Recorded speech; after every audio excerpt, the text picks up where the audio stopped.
May sagot si Senator Robin Padilla sa naging puna ni Congresswoman Leila de Lima kaugnay sa papel ng minority bloc sa usapin ng impeachment laban kay Vice President Sara Duterte. Si Angel Pastor sa balita.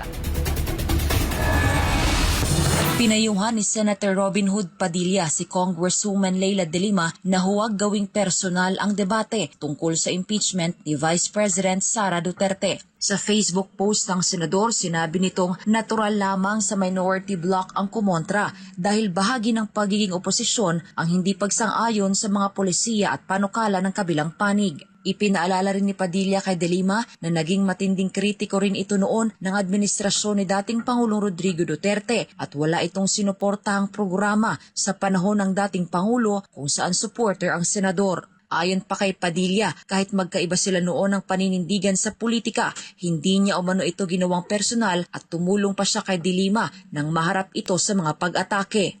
Dagdag pa ng senador, pareho lamang silang may pinapanigan bilang mga mambabatas. Kaya kung tingin umano ni De Lima na may kinikilingan siya sa impeachment issue, maaari ring sabihing may kinikilingan din ang grupo nito. Git naman ng senador, sakaling matuloy ang impeachment trial, dapat raw na isantabi ng mga senador ang kanilang personal na pagkiling. Anya, bilang impeachment court, tungkulin nilang maging patas at sumunod sa konstitusyon. Nag-ugat ang pahayag ni Padilla matapos mag-react sa De Lima sa sinabi nitong trabaho ng minority bloc ang tutulan ang impeachment complaint laban kay VP Sara Duterte. Para sa Diyos at Pilipinas kong mahal, Angel Pastor, SMNI News.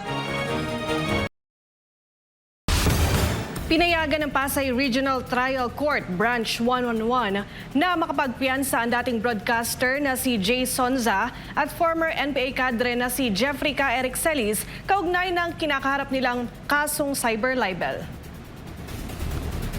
Kinumpirma ni Attorney Mark Tolentino, abogado ng dalawa, na inaprubahan ng korte ang kanilang bail request habang hinihintay ang mga susunod na pagdinig sa kaso.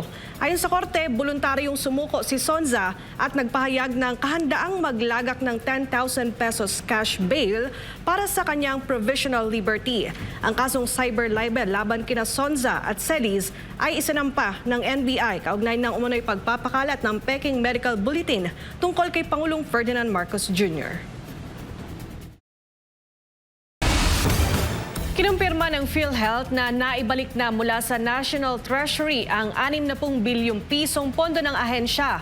Welcome development naman ito para sa ilang senador kasabay ng paninindigang hindi na sana ito kinuha mula pa noong una. Si Sheena Torno sa report.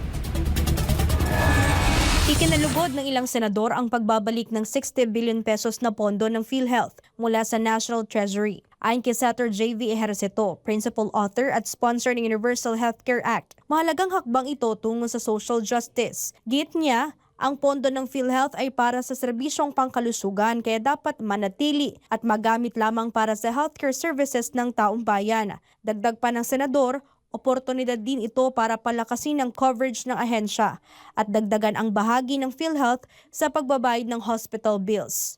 Para naman kay Senator Loren Legarda, malinaw na hindi dapat ginalaw ang pondo ng PhilHealth mula pa lamang sa simula. Git niya, hindi ito sobrang pera na maaring basta ilipat habang marami pang ospital ang kulang sa kagamitan at serbisyo. Dagdag pa ng senador, hindi makakamit ang universal healthcare kung pabago-bago at pira-piraso ang paglalabas ng pondo para sa kalusugan. Samantala ayon naman kay Senator Pia Cayetano, malinaw ang naging mensahe ng Korte Suprema na hindi surplus funds ang pondo ng PhilHealth. Anya, lifeline ito ng milyong-milyong Pilipino na umaasa sa serbisyong medikal ng gobyerno. Nanawagan din siya na tiyaking tama, mahigpit at tapat ang paggamit ng pondo upang lalo pang mapalawak ang healthcare services sa bansa. Para sa Diyos at sa Pilipinas kong mahal, ito si Sheena Torno, SMNI News.